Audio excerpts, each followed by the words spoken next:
Don't try to memorize poses because you're never going to remember them. When you get on time, you're going to panic, you're going to blank out, you're not going to know what to do. You need to know what creates a good pose. Okay? And it's the same for men, it's the same for couples, same for kids, everything. All right? So, with that said,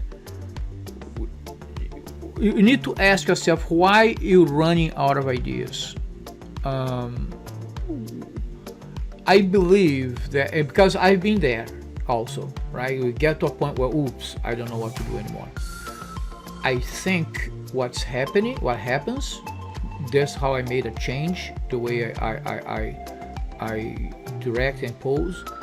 What happens is that we're trying to do too many things, too many poses, too many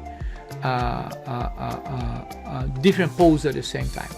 Okay, so what I mean by that is, I don't think I said it right. What I mean by that is, you need to go to one location, one scene, and explore and pose, and explore the pose as much as you can. You get to get everything out of that pose. Okay? And I'm going to show you examples of this. How do I do this? The way I do this is by changing small stuff. Don't think that you have to change the entire body, the entire situation, the entire pose to be a different pose. No, it's not. Right?